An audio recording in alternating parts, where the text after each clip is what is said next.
Namaste. I welcome you all to this session number 16 of Gurubodha series with my Ayurveda teacher, Dr. M.B. Gururaja sir. I cordially welcome Dr. Gururaja sir to this class. Thank you for joining in, sir. Thank you, Janardhan.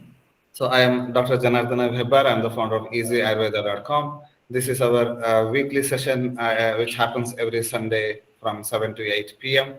Dr. Abhi Guraj sir is a professor and an Ayurveda practitioner with more than 20 years of experience. He runs an Ayurveda center in Shimoga called Davala Pentacare Ayurveda Treatment Center. So he can also be consulted online for personal health and also for guidance to treat other patients at easyayurveda.com/Guru Raja, Gururaja. It was a very painful week for the whole of Karnataka and also for the world. I mean, for India especially, that Puneet Rajkumar, one of the famous Kannada film star, he was not only known for the acting, like there are so many Kannada actors in cinemas and whatnot. So he was like almost carrying the baton of Kannada film industry on his shoulders, and he was kind of a leading actors. Not only just the leading actors, like culturally, he was like representing what the Kannada culture is. Suddenly, he had like after workout, he had a cardiac arrest, and suddenly before even getting a chance to get him into the hospital, he died on the road itself. So this prompted everybody started talking about the the heart diseases, and also this is like Dr. Padmanabh Kamath, a famous leading cardiologist in Mangalore.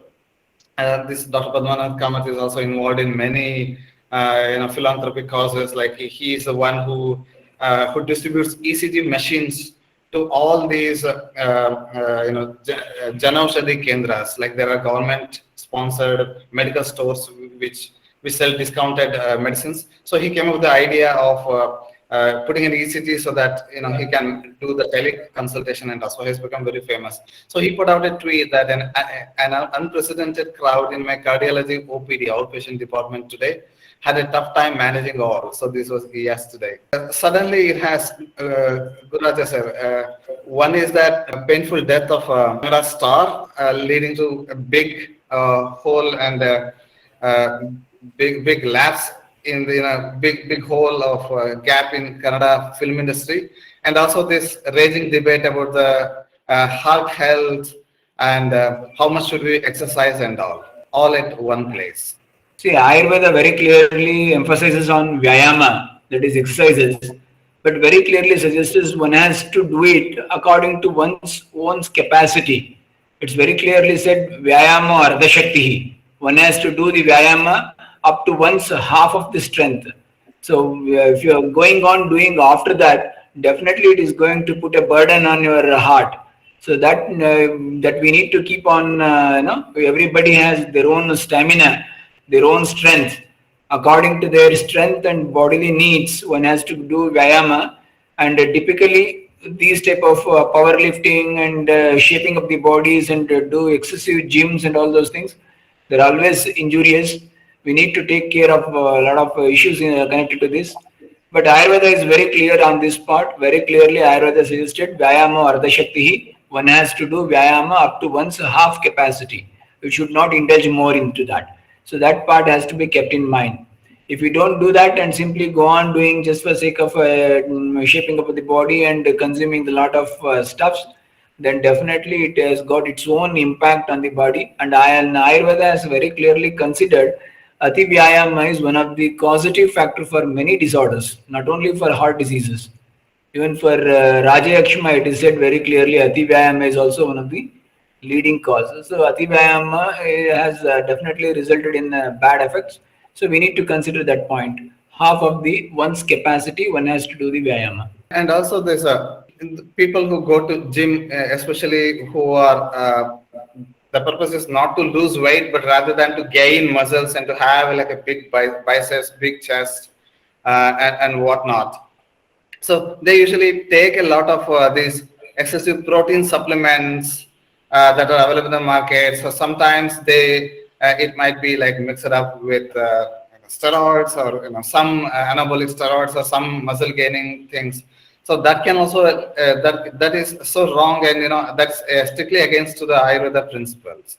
So, So it's not only against the Ayurveda principle, it is even against the health principles. I mean, you should not go for that. Everybody has their own capacity of height and color and everything. It is a gene mediated. We have inherited from our genes, from our legacy, from the forefathers. And when we need to go, only thing is food additives we can give it to maintain that one. We need to expand it to a certain level where it should not breach the normalcy or the what you call as the half capacity. If it once breaches the half capacity of a person, it's always injurious, and sometimes that injury may not be instantaneously seen, maybe a cumulative one. Later at some fine day, suddenly it come into totally a bursting of symptoms, and sudden there will be events, and even it goes sometimes beyond anybody's control. So we need to be very cautious on this.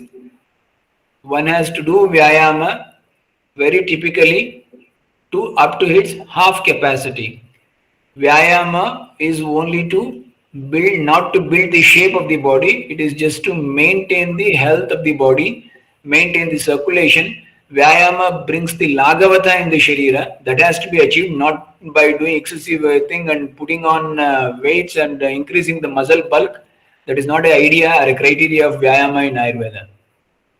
and also there's a this very wrong notion that having any amount of fat in the body is wrong. Of course, excessive fat can have its own wrong consequences on the body, but having a little bit of fat is okay.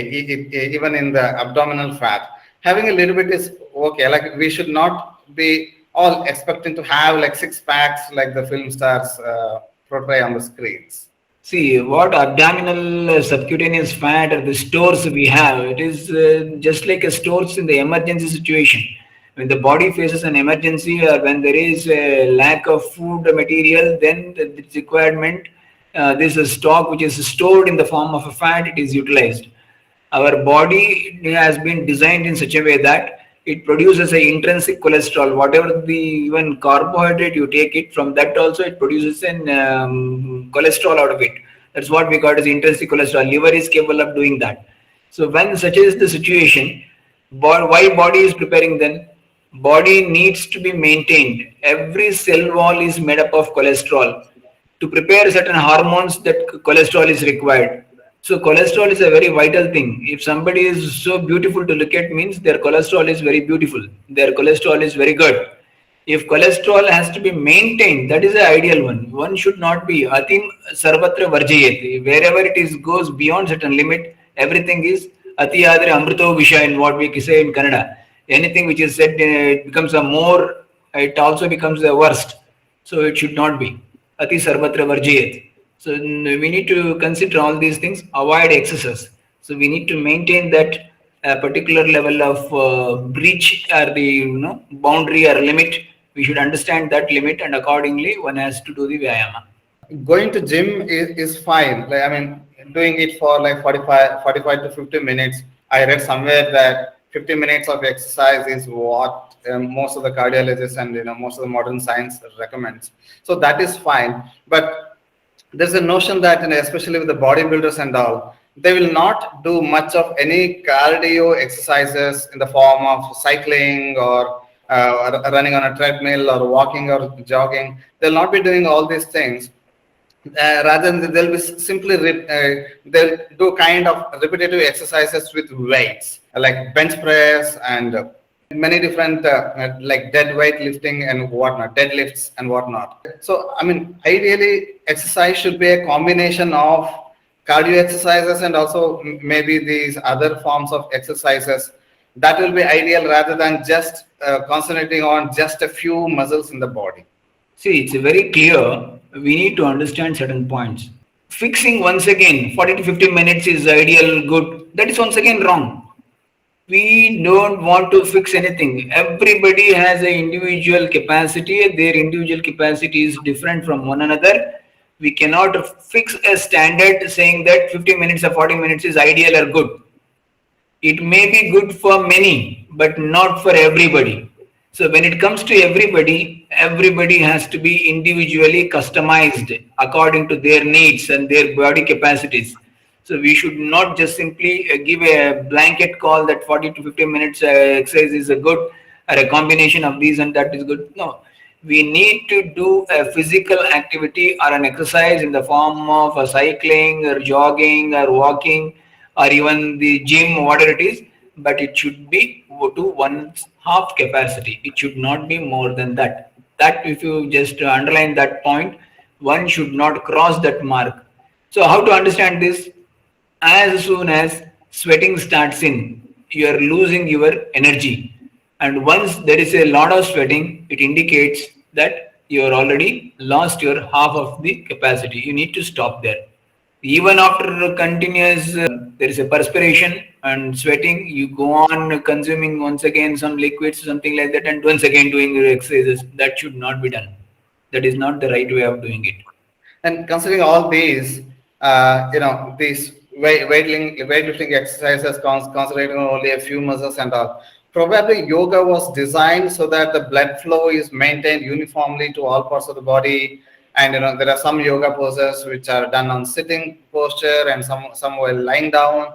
Even in the lying down, some in prone position and some in supine position. So a yoga practitioner would be doing all these, multiple this one. So probably that would theoretically would pump the blood to all parts of the body, and without exerting much pressure on the heart. So those who are relatively weak and cannot tolerate the excessive gym, especially for them, and for general people who do not want to take up excessive exercises, yoga can be a healthier and better version of exercise that they can take. See, you observe that there is a very clear cut observation. Whenever a person who has developed a lot of settings, like something like six pack abdomen or chest or something like that, by pulling up the biceps or triceps, and in that people, those who make a bodybuilding as a profession, you observe there are a lot of hindrance in their flexibility. They cannot move every organ or every part of the body in a typical manner. Whereas a person who perform yoga, he can touch and do all sort of activities. He can give a movement for each and every part of the body. Every joint, every organ, every limb, he can move to all maximum levels. Whereas, I mean, probably in some social media, they would have seen some videos. One gym person has been placed some paper behind its scapula and they're trying to pick it, and it's unable to take it out because his hand is not reaching to that scapula area, whereas other lean person who can easily take it out. So this is very clear cut. Vyayama should give out a flexibility to the human being. If you are able to move all sorts of bodily part, then that flexibility should come with the Vyayama. It should not by happens with body shaping or bodybuilding. By doing something, I mean, some particular muscle has been, given a some shape or made into a bulk and something like that. It may not be, it may be good to see, but as a beautiful, as a cosmic value, cosmetic value, but otherwise, that also hampers a lot of other natural functions which would have been done through the flexibility. So flexibility is more important than shaping up a body, a particular muscle, or hypering the some areas of the body to shape it up in such manner. Yeah, I mean, gym goers usually lack those flexibility. I too have seen that. A gym going person is like totally bulky, but he's not able to reach his back. Mm. Take out that. And there was also another thing that regular gym goers, they are very bulky and highly muscular. They are almost the models for they are up to that level of gymming that they have done. They were brought into the yoga studio and they were not able to simply touch their feet standing erect. So there's a funny video also there. Obviously, they lack flexibility. That's kind of a thing that with more exercise, we should be able to do more things with that. But here it's just to show, but there is no real benefit. Apart from that, other people will be scared of a big body. Yeah, that's a thing. There's something like that. What do you call Hatika Dant Dikane Ka. That's what in say in Hindi. The teeth, the ivory of the elephant is only for the purpose of to show off, but not to eat or use it for eating or chewing. So something like that. It can be for the purpose of show off. It can have a good shaped body, but when it comes to question of flexibility, it is very difficult for them, for those who have changed their body shapes and because of the increased bulkiness of this. So we need to give concentration on the improving the mobility and able to move all part of the body. See, once we goes on becoming aging, then the problem is we are unable to touch some part of the body, we are unable to move, we are unable to flex our legs, we are unable to sit properly or even bend properly. There is a hindrance. Why that? That is showing an decline in the age factor, and the body is not coping up with that. If you are having the flexibility by doing yoga, even at the very old age, you could be able to sit properly, you can do many other works just like any other person, one who is doing in 30s and 40s. So definitely yoga and such type of Indianized culture and way of doing vyayama is more beneficial rather than building a shaping of a body with excessive some muscles and something like that. That may be a good look, but may not be functional in every way. Ultimately, that what we required is health of an individual. But if you observe, those who shape up their bodies, most of them die early. They don't live long. Yeah, there's a famous, Western. His name is like Rich Piana. Even I was watching his videos, like he's totally bulky. His name is Rich Piana. We lost him. I mean, he died very early, like in his 40s or 50s. If I'm not wrong. But he was like totally muscular, and many people were looking up to him. So he was kind of ideal bodybuilder and whatnot. And coming to the interesting point that you mentioned, even the Pune's Rajkumar's late father, Dr. Rajkumar, he was doing all those yoga exercises even when he was like old. And this is like, the very fact that the same yoga postures that you were doing in your 20s and 30s, if you develop a practice, you can do it as long as you live. That itself is kind of a stamp of proof that yoga is the way to go. Definitely, that's what I'm saying. That yoga gives you more flexibility. It makes it to reach to different part of the body. You can be able to touch different part of the body even at your old age. Whereas by going to gym, it may not be possible even at your younger age. So it is better. We need to concentrate on such type of activities which will protect or prolong our age and even improve our flexibility. And of course, it also improves our circulation. And that is what required. And I think that is the way of doing, and not the going and building a body particularly for the purpose of for modeling and all those things. It can also be done, but it should not be overdone. There is a limit for everything. One should not cross that limit. Yeah, and turning the debate in conversation into the coronavirus and the related cardiac complications. There's a report saying that human coronavirus associated myocarditis is well known, and part of the reason is direct viral injury to the muscles of the heart. That's why it's myocarditis, leading to inflammation of the muscles of the heart. And cardiac damage, so viral injury, direct viral injury to the heart muscles can lead to heart damage, and also the host's immune response, how our immunity responds to coronavirus, that can also have an effect on the muscles of the heart, leading to myocarditis. And there are cardiac biomarkers, and ECG can detect it, electrocardiogram can detect it, or cardiac biomarkers can detect that, or MRI scans, CT scans. So there are many ways to detect it. In some cases, it is like coronary artery blockage that may or may not be related with the coronavirus as such.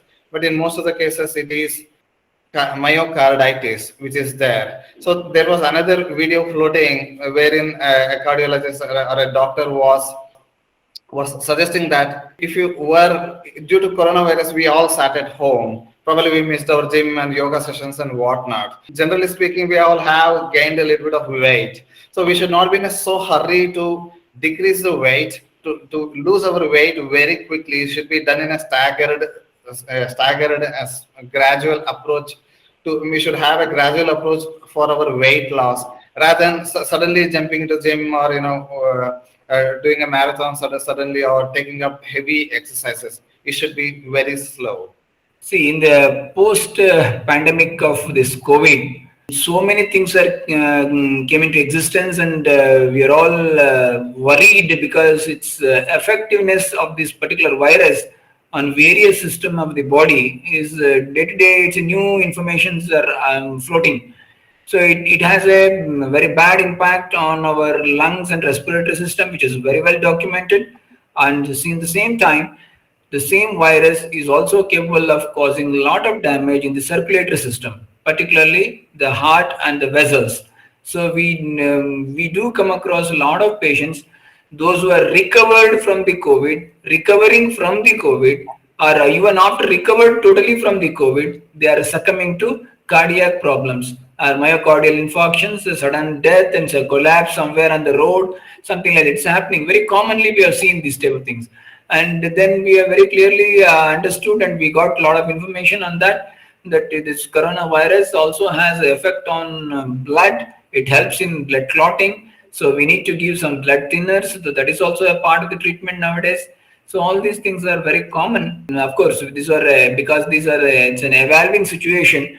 Every day there will be new thing in the domain of health with post-corona period, and maybe a coincidental or maybe due to corona. We are yet to evaluate that. Of course, there are certain cases very clearly. Even after vaccination, people have succumbed to that, and even after vaccination also, where people have shown the cardiac issues.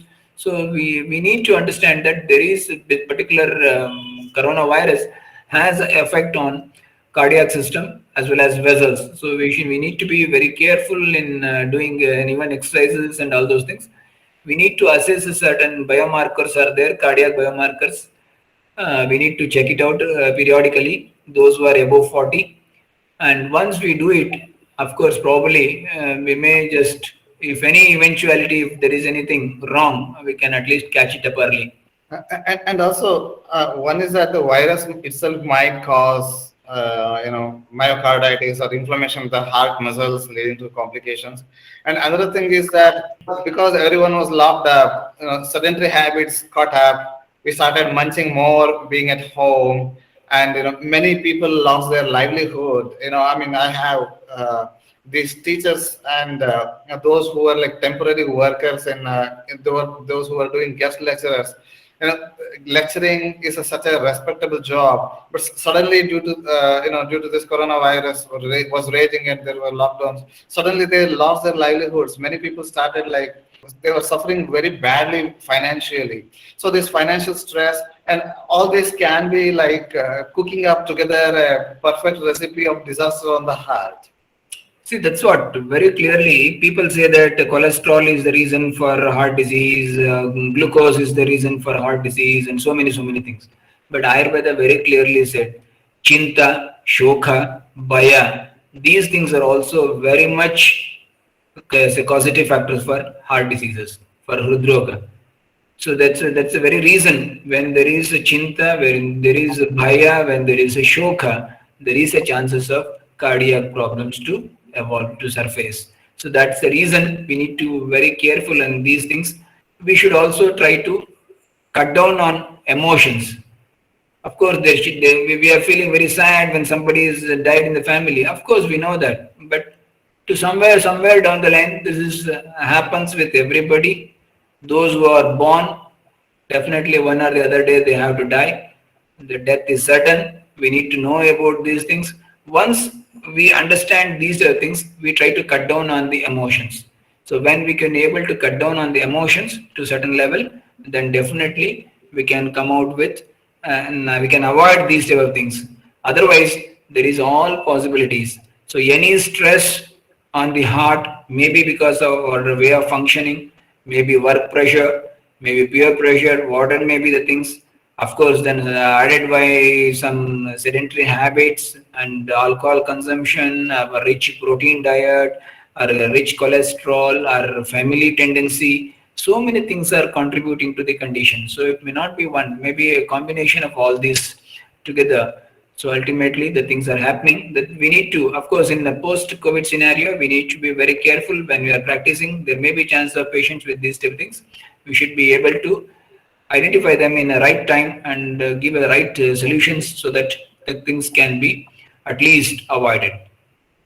And also this social media exposure has made us like highly hyper reactive and highly emotional. These social media platforms, they live and they thrive when we are like reacting. Oh, that person said, I mean, let me put an angry icon there. Oh, I love this song, so let me put a love heart icon there. So they live and this social media, they thrive on our reactions, how we react. So more exaggerated our reactions, we share it, we blame somebody, we praise somebody. So that's how that, the what do you call that, the social media cycle runs. That's how the things become popular or viral. And recently in US, there's a big debate going on regarding this social media, especially on the Facebook, how it is hurting and all, hurting the social composure and all. So probably it's time that we cut down on other things and go get into our original spiritual self of how Lord Gautam Buddha said to one of his disciples that somebody had lost their relatives and he came with grief and he asked him to bring a bowl of grain from the house in which no death has happened.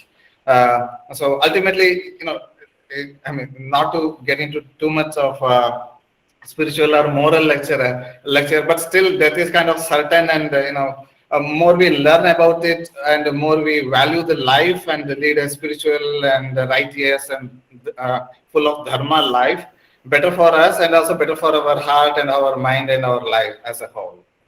Definitely, we need to follow the dharma. Dharma chintana is a must. See, that's the reason you observe that our ancestors, they never peeped into others' life, what they are doing. They just peeped inside their life. That's why they sat quietly. They went to Himalayas and they alone, and they made them alone, and they sat there and they started introspecting and then going for dhyana, meditation, inner soul, and trying to reach it. Through that, they try to gain the knowledge. That's the reason they have gone in that way. But we are now interested in somebody's life, how they are doing, what they are done, what this.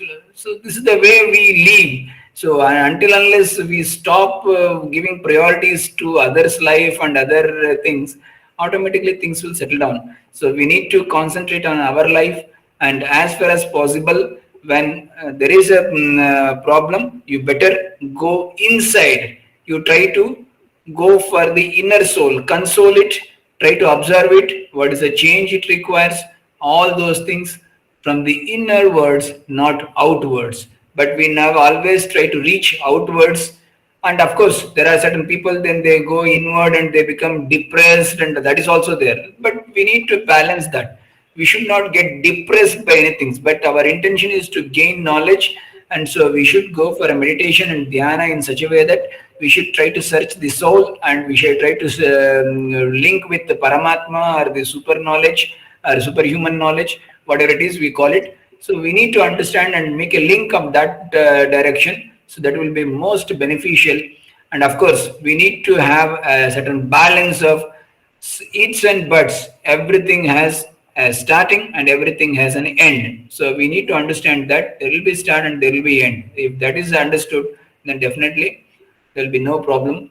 We can come up with good colors, and we can avoid all these unnecessary deaths and unnecessary issues.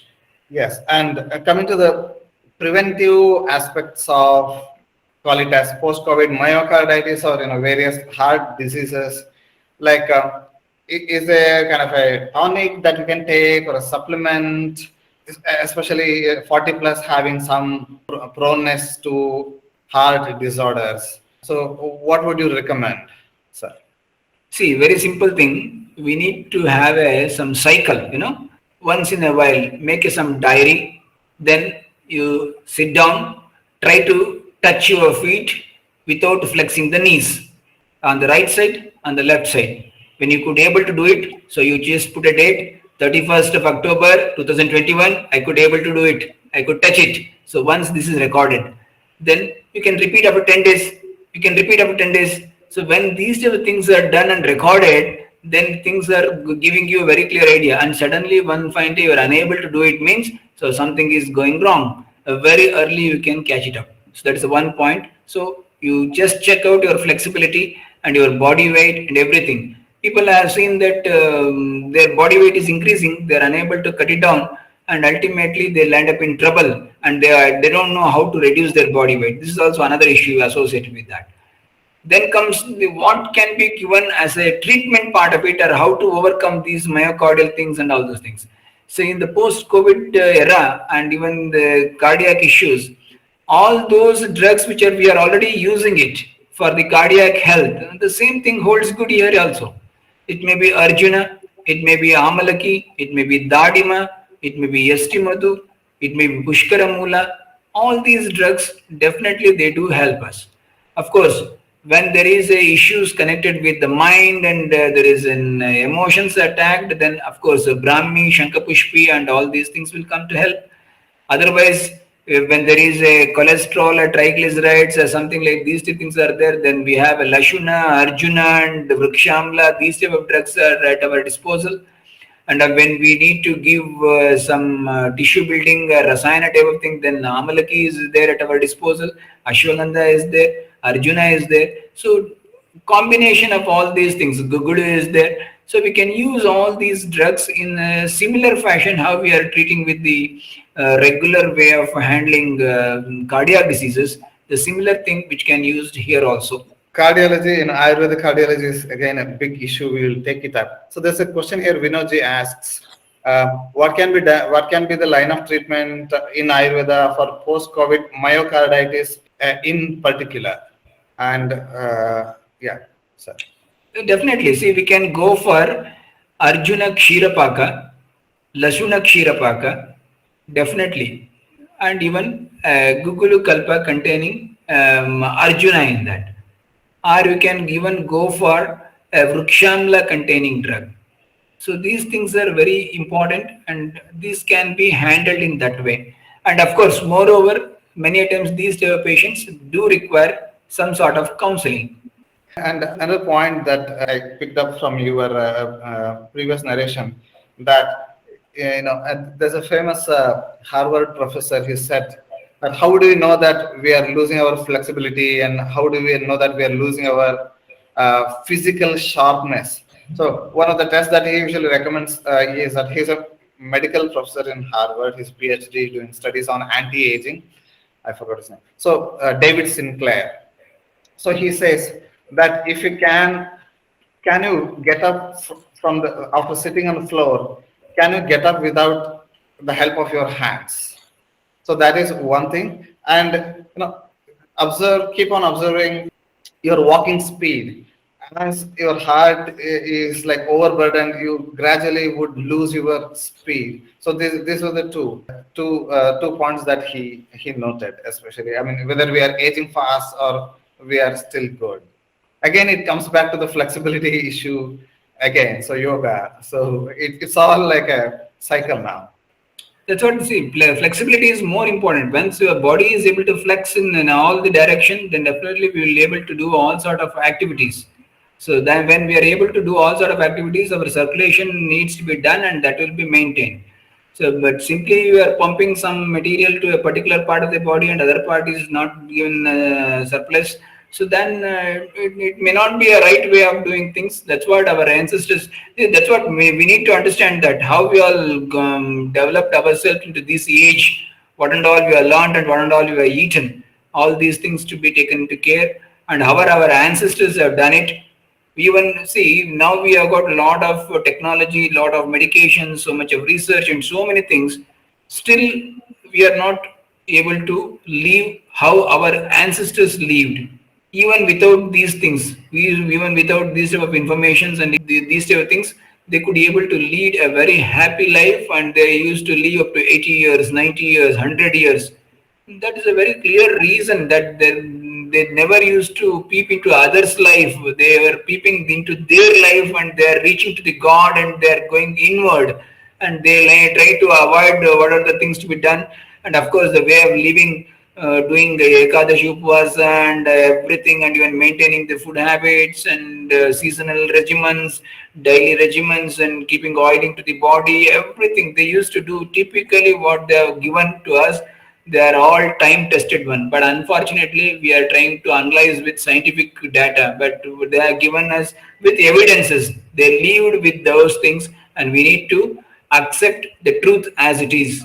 And also there is this, especially in the Western, there's a craze for like non-vegetarian foods. There's this famous chef called as Gordon Ramsay. He's like a celebrated chef and chef, and he runs the show Master Chef in US, and he goes as a guest in Australian Master Chef and whatnot. So he's kind of very celebrated fellow. And whenever he is there, he gives a challenge and he asks like, "What is your combination?" To the participants. Then he casually asks like, "What is your protein?" So the protein he means is like, what is your meat? Which type of meat you are using, chicken or the mutton or whatever. So the language of the chefs, especially the Western, it has become that protein means it can only be the meat. So they do not consider anything with the plant-based proteins at all. And there is this Dr. Greger. He has written a beautiful book called as How Not to Die.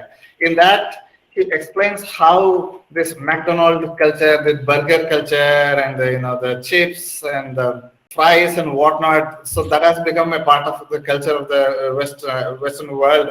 How it is really gradually killing the Western people without even they knowing themselves. I'm not proponent of a strict vegetarian diet, but there should be, like you said, Ati Sarvatra Varjayet. There should be a limit on how much meat you take. Definitely. See, very clearly, Ayurveda says, Kukuto Balyanam. A chicken is Balakaraka. Very clearly, Ayurveda has said. But in the same time, Ayurveda also said that you should not eat beef. It is Rogakaraka. But particularly when there is a lot of tissue damage and loss is there, like Rajayakshma, Ajamamsa has been explained in Ayurveda. That is mutton, goat, which is being used as treatment modalities. So very clearly, Ayurveda acharyas were knowing that what should be the importance should be given to each and every type of dravyas available on us. I mean around us. So definitely, it doesn't mean that we should be totally 100% vegan or vegetarian, or we should not be. We should have a definitely should have a non-vegetarian diet. I have seen even many a times people saying that they come with sir, my albumin is low or something like that, and the doctor suggested me to take the eggs, so I started egg. He was a totally vegetarian. Suddenly, because of the guide advice of the doctor, he has started with egg. This is not the right kind of doing things.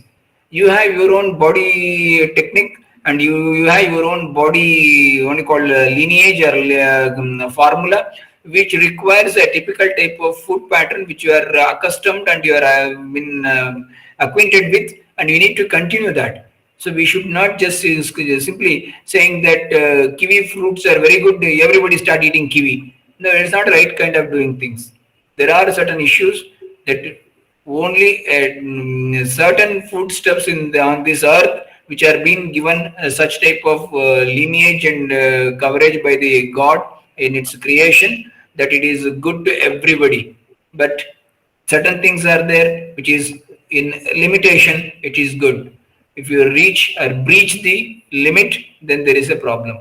So we need to understand all these criterias: importance of Agni, importance of season.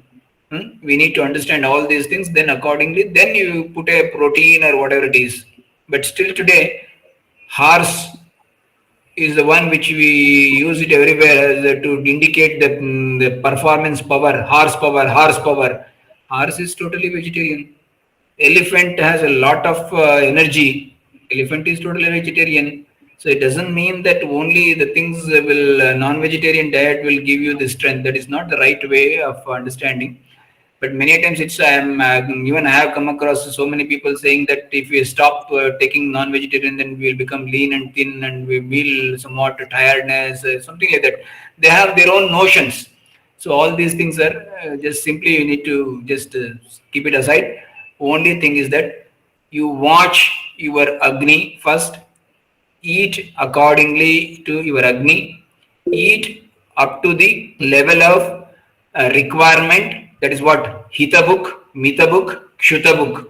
So very clearly said, you should consume one which is conducive to your body, Hitabuk.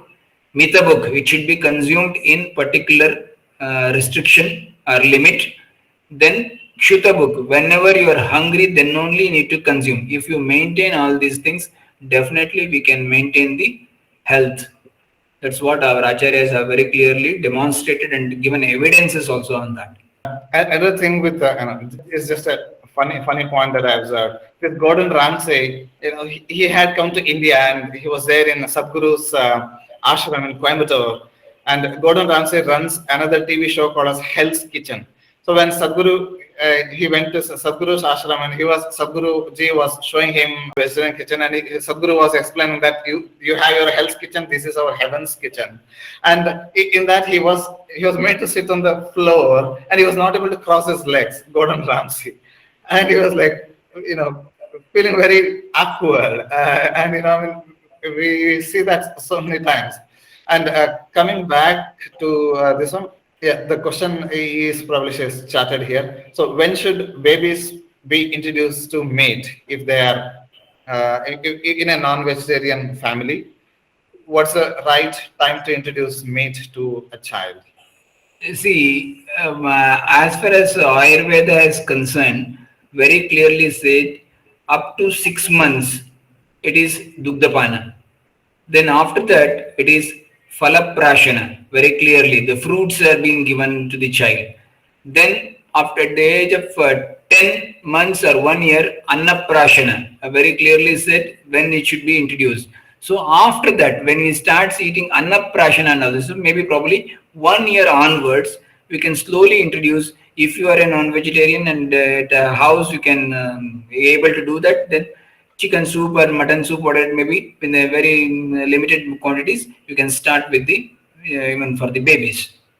Yes, Victoria ji, please go ahead.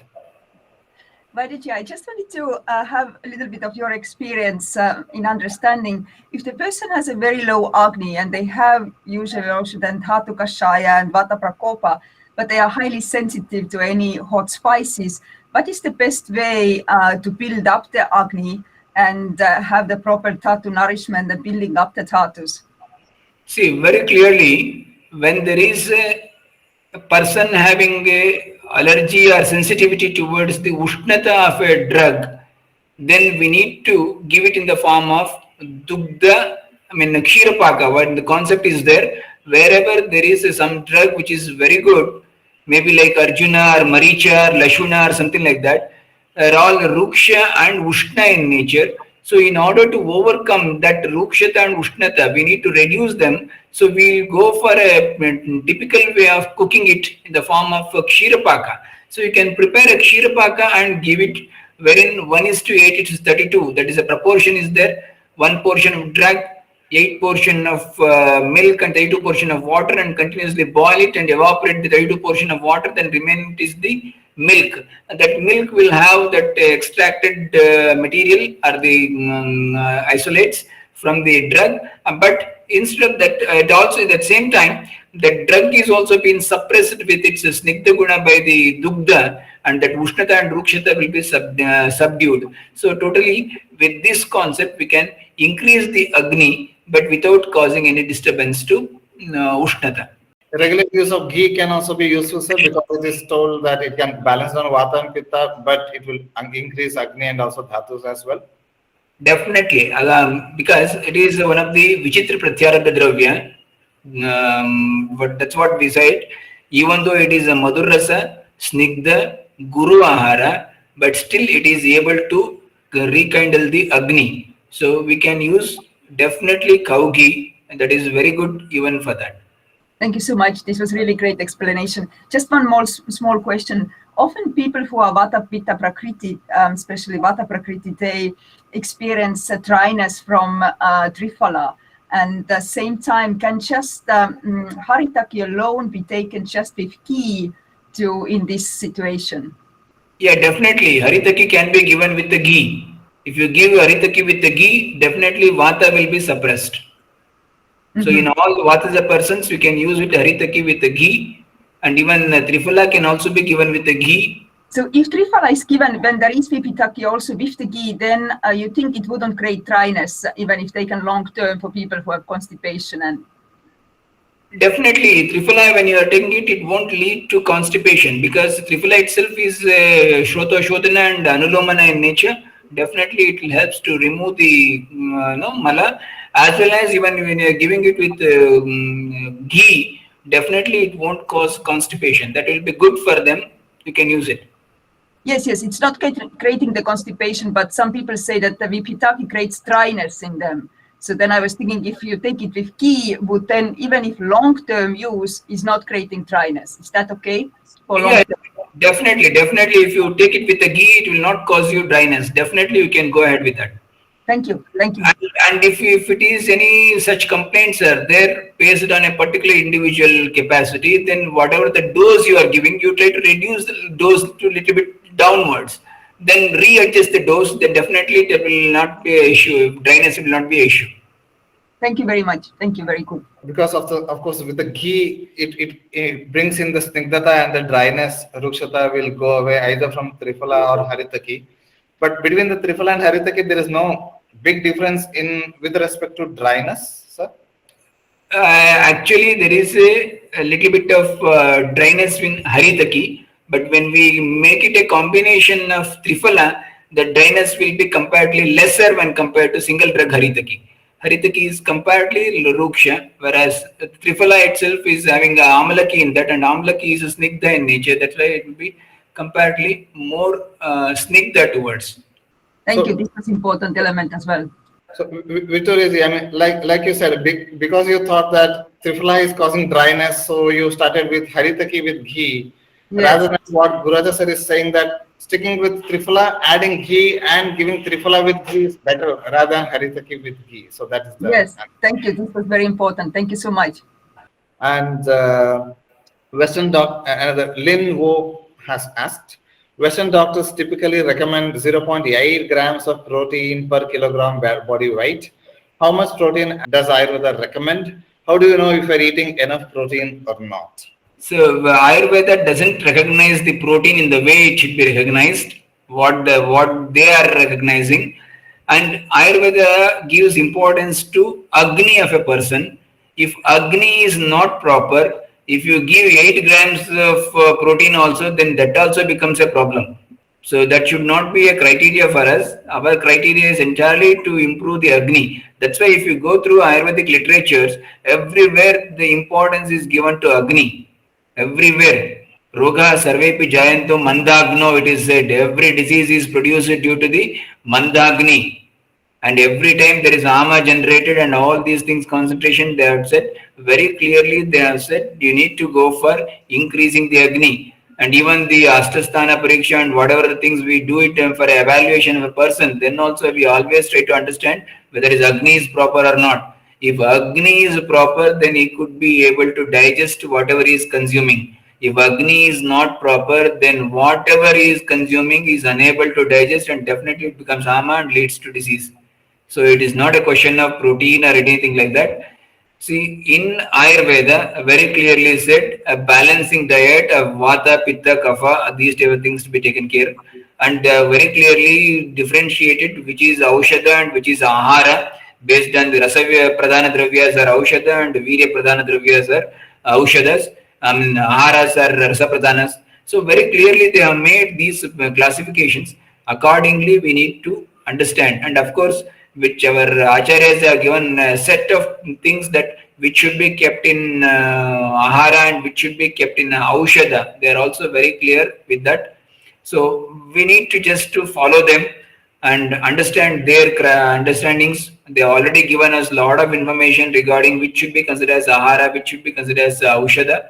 So we need to understand that part of it. giving undue weightage to protein, fat, and all these things may not be a right type thing. Ayurveda very clearly prescribes that sarva rasabhyasa. We need to eat all sort of rasas every day. Sarva rasabhyasam arogyam. It is very clearly said. So we need to understand sarva rasabhyasa. Then we need to understand which is guru, which is lagu, and we need to concentrate on the agni and improvement of the agni. So that is the one which we need to understand. And this is one of the kind of question that I get repeatedly. So how much carbohydrate to take, or how much protein to take, and all. Even in the medicines also, they have given a range of dosage, but they have not specified that only this much of particular medicine should be given. Of course, like you said, it depends on Agni and the strength of the person, and also Prakriti, because I mean, in a Vata Prakriti, more Guru Ahara is required, so probably more protein and fats are required in him, and lesser of those are required in a Kapha person, like that, sir.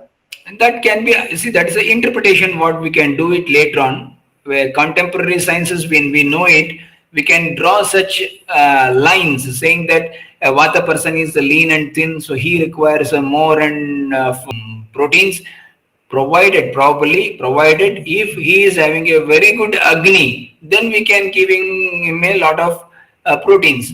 Otherwise, it may not be able to digest it.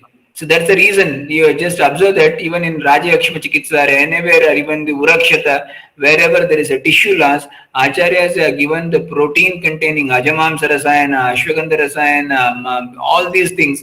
Along with that, they have added all Agni Vardaka Dravyas. Trikatu is there, Trifala is there, which can even be able to balance and all the three doshas. And of course, in the same time, it also kindles the Agni, which is very much required for the digestion of the food stuff what is being put into. So very clearly, you need to understand that Agni and maintaining the Agni, or even the developing an Agni to a proper sense, is the important factor that we need to concentrate on. That once Agni is good, everything will be digested. Regarding the kindling of the Agni with, say, Shaddarna Churna or Chitrakari Vati or Trikatu or Pipali Kshirapaka and all. Trikatu is obviously mentioned in the treatment of obesity. When I suggest, like, take these spices, these are good for, say, obesity or improving Agni and all. Patients usually fear that because the digestion strength will improve because of Trikatu, for example, it will make them more hungry and they may eat more, and inadvertently they may add weight.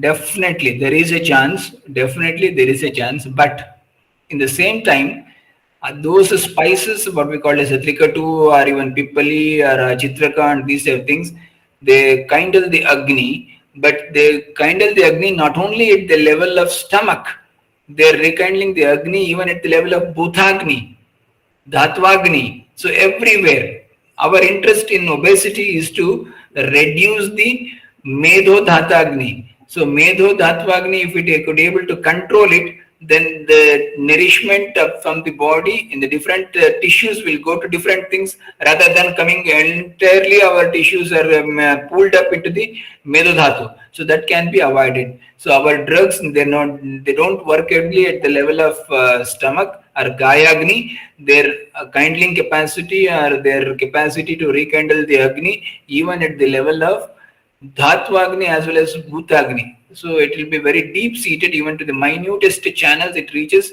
That's the reason Maricha and Vacha, these two drugs are considered as Pramati Dravyas, and they go to deep into the Sukshma Guna Yukta Dravyas. So they enter deep into the channels, digest the Ama, and they produce Agni, and even circulation will be cleared. Once there's a circulation is cleared, then everything will reach to different deeper tissues.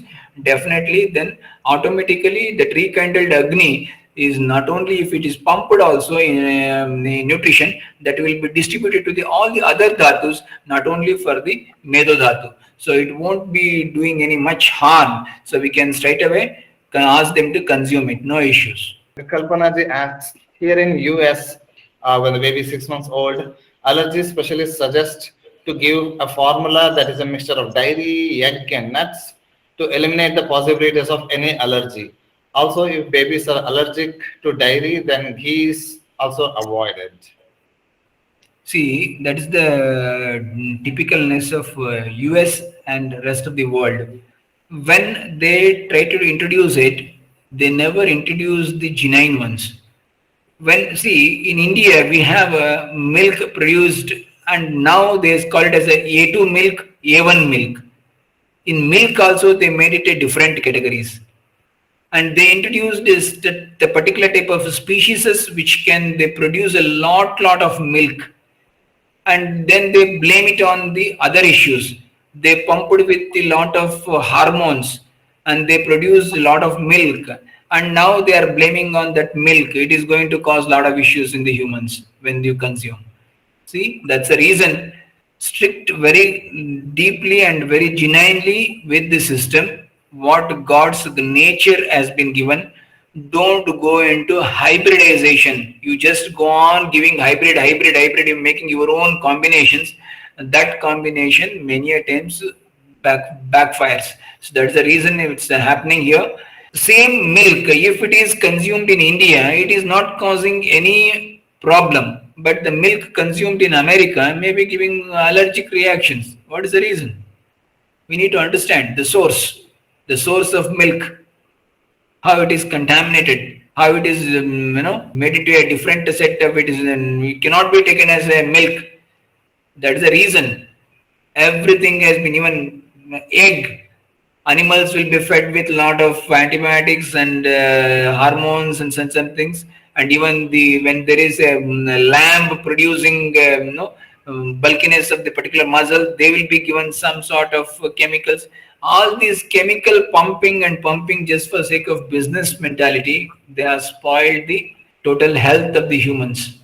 And now then entire total situation has been created in such a manner.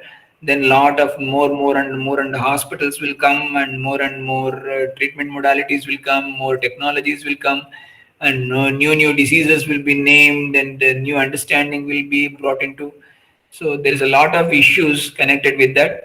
If you go back to the mother nature, just follow the disciplines and the explanations given in Ayurveda, a lot of things can be settled down. We can we can make it very right.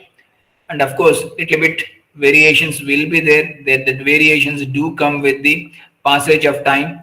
Those which have been preached 2000, 3000 years ago may not be holds good. Little bit there and there. Some modifications are required, but that modification has to be done based on the criteria which is laid down by our acharyas earlier. On the same criteria, we need to incorporate and make a modifications or alterations. So that's the reason we need to understand Ayurveda deeply and their principles. Then accordingly, we need to incorporate those theories into practice. And Kalpana ji has written a very interesting point that many people who complain of are not okay with milk in US and in Western countries, when they come to India, they find milk very good. I have an interesting story. With that story, we'll end this session. So he had come there with his group of students. They were doing internship there, and he made the students, the American students, to drink Dharoshna milk, like milk directly from the cow's udder. And they were like wowed, and they're saying, like, I mean, we do not get such a milk at all. I mean, this is not the milk that we drink. So pasteurization or that sterilization or that homogenization, God knows what extra procedures that they do on the milk. But there is milk that is available in the Western world, especially the US. I believe that in Europe there is some sanctity maintained. I may be biased. Please correct me if I'm wrong. But over chemicalization and segregation of protein and no fat milk and whatnot, so they have taken away the original taste and the texture of the milk so much so that they do not know how the original milk tastes. And definitely that when you alter with the originality of any product, definitely we do have such type of problems. See, in nature, there is some plus and minuses in a very beautiful combination. They exist together and they balance each other. And we try to remove something from that, and then we say that it is backfiring us. Then it's our own mistake. We have done it. We should not do such type of altering. The one natural is a natural. God's creation is God creation, and human creation is human creation. It cannot match together. That's a beautiful sentence to end this session. Thanks, sir. Thank you.